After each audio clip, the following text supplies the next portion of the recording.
Hi, this is Sheila, and welcome to my channel, Painted Pig.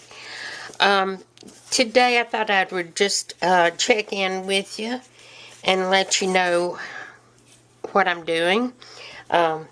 We're we're watching the weather pretty closely. This is Saturday, and it is a very rainy day. It started raining sometime in the night, and the creek is rising, y'all. Yeah, but I'm not quite as worried about that as I am the front, because our front porch, if you will, is only like one step up, and the water's all the way up to the top of that. So hopefully I will be able to edit this in the dry. My craft room is right on the other side of the door from that water. Okay, so what I'm doing real quickly is backing a couple of tags that I've cut from Masterboard, one of the Masterboards I made a while back. I'm going to let that dry a little bit before I cut it out. But anyway, I'm just using book pages.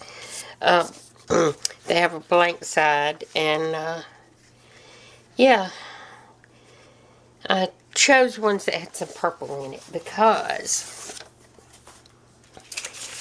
if you've joined me before, you might have heard me say what my next journal was going to be.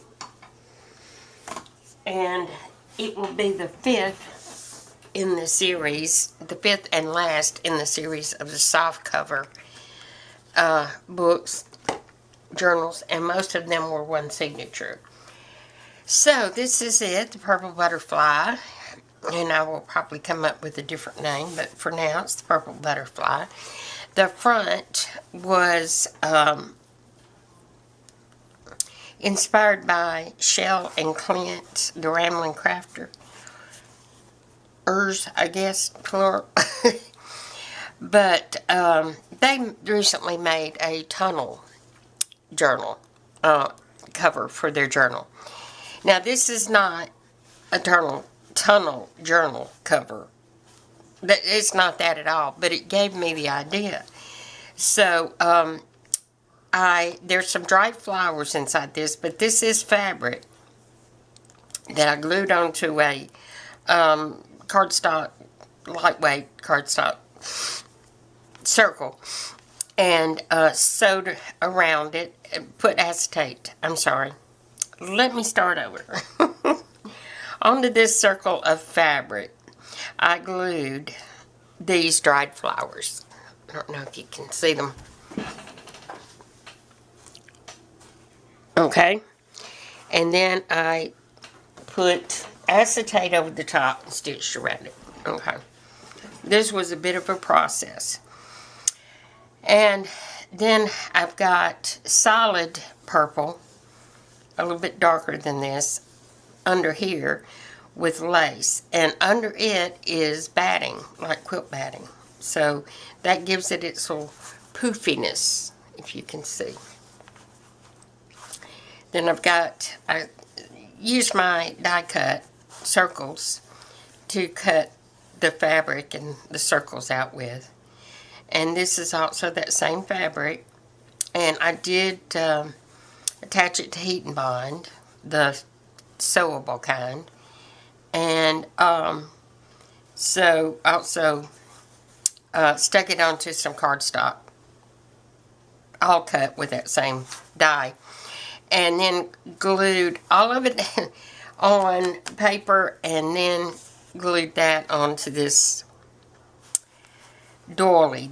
The doily is glued with Fabri-Tac onto the fabric, and then this was glued on and then stitched. It's zigzag stitched all the way around. I did some decorative stitching around the edges here, and it has a eyelet in the back for the closure that will tie around this vintage button. And that's actually two buttons sewn together. And I'm just seeing, I think I sewed it wrong side up. Yeah, I'm pretty sure I did. But that is fixable. And I used a smaller button on the inside to attach it to. With soft cover, that's not hard to do at all. And I've stitched in my signature, and I want you would be so proud of me, those of you who've watched me struggle in the past. I recently purchased this.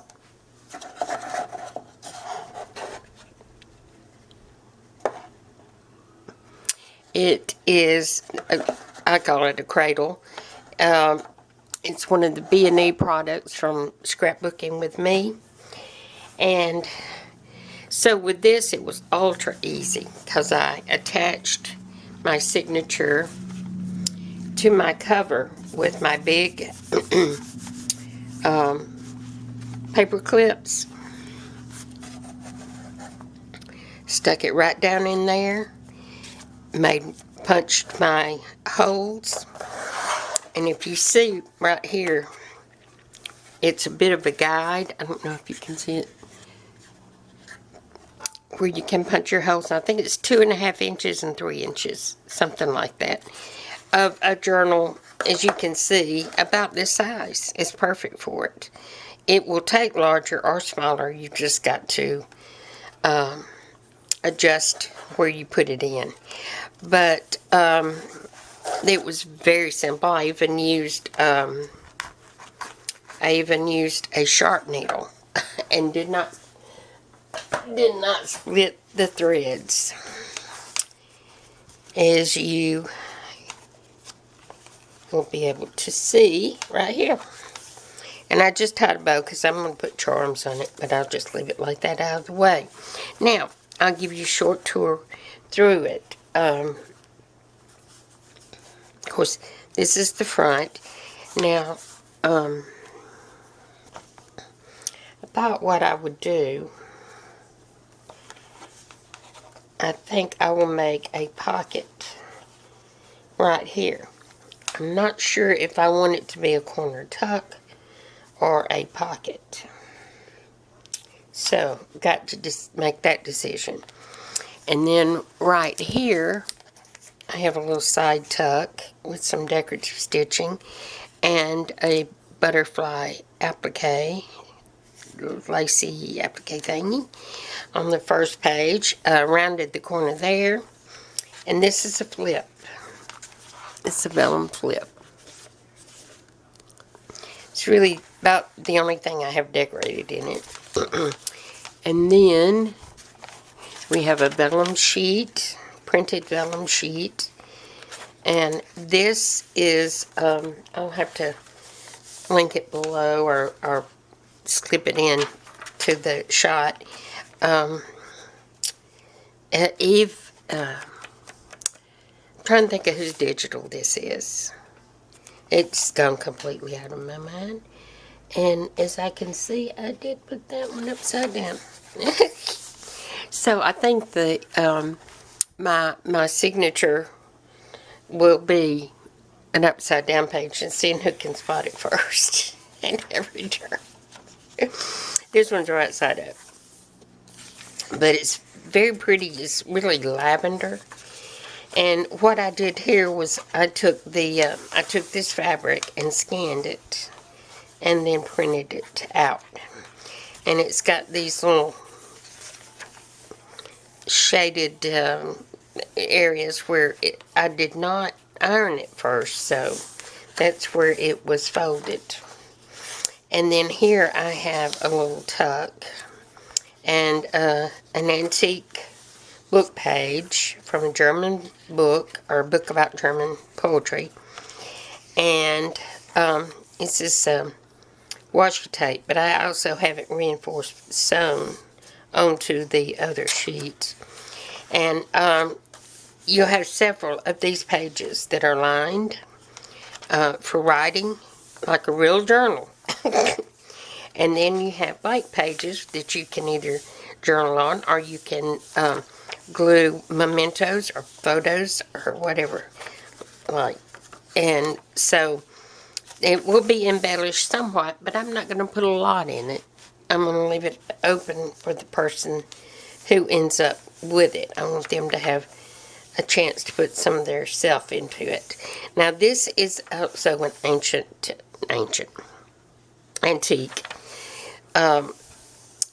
from an antique book. It's actually a law book. It's quite neat. I got it from an Etsy shop. I also have to look up.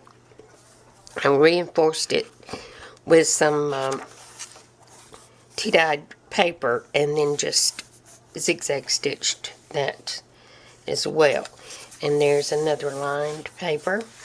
This is a copy of an antique letter from Rachel at Roxy Creations. Some more of that pretty paper that I printed on both sides. I printed the same on the back of each. Here's some of that vintage elementary school notebook paper.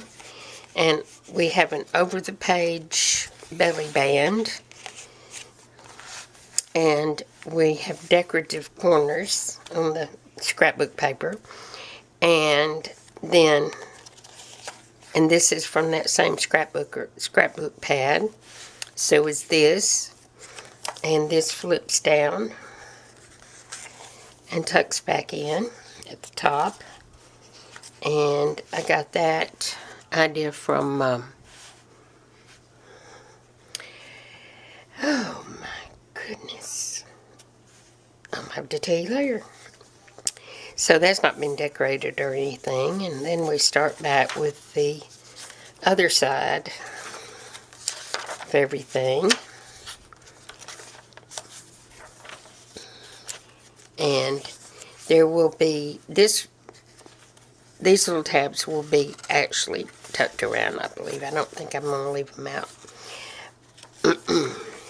And so there is another line page, and you can see it's got the little flower motif with the butterfly, and then it's got a decorative punch at the top. And this is from a book on mothers. So this is by E.M. Foster, a quote. I'm sure that if the mothers of various nations could meet, there would be no more wars. Isn't that the truth? Okay, and here we have a fabric flip. And then the other side of the printed fabric piece that is backing this garden print, digital print. Another lined sheet, the other side of the vellum. And here we have the back page that's got the embossed vellum large corner pocket here. And a little butterfly, washi butterfly there. And then on the back, we will have another pocket. Like that. And right here, I don't know. But this is where the vellum has been sewn, has been stitched in. And then, again, a decorative corner. So, that is the beginning of the purple butterfly, which may end up being its name. I think that would be just fine. And I don't know whether or not I will cover those stitches, and I think it will have some sort of a dangle, but I don't think it will dangle off the spine. I think it will dangle from here. Man, I tell you what, that water is just about onto my porch. Okay, so I think that's going to be it. I have done some, like I said, embossed some tags, so I may start working on that today. Getting some more ephemera done. Deciding what ephemera I'm going to use. I do have some picked out. Oh, And I went through my little, I call them cabochons. I don't know what they are. I don't know how they were listed. I've forgotten now. And I'm not a jewelry maker, but I was just playing around and made me some earrings. I think it's cute. Can you see? Yeah. Made me some dangly earrings. So, and it wasn't hard. It's just, it's comical watching me try to do it because inevitably something's going to fly across the table or land in the floor. And so I always need extras of what I've got laid out because things drop into the twilight zone here. Okay, so that's it, I do believe. If you have any questions or comments, please leave them below. I welcome them. And please share this video with anyone who you think might be interested in a journal or might love the color purple or butterflies or flowers or whatever. Oh, and I did have one other thing I wanted to ask you about. And like I said, please do leave your comments below. I thought I'd put that there and put journal. And I have this bow, but I also have these butterflies. So my question is, I was thinking about placing the butterflies around like that, around the front. So please leave a comment below to let me know what you think about that. And yes, this will be hanging out the bottom, and we'll probably have a charm or dangle on it. But yeah, I hesitated to commit to this because I just wasn't sure. I think I like it, but I want to hear what you guys think. So let me know in the comments below. And like I said, share the video with anyone you think might be interested in a purple journal and are interested in this craft, beginning this craft. They may be able to see it enough to know whether they would like to do this or not. So, and I appreciate all the thumbs ups, and subscribe if you haven't already. That would be lovely. Okay, so this is Sheila once again saying, giving you hugs and kisses, and stay well and dry. And we'll see you in the next video. Bye-bye.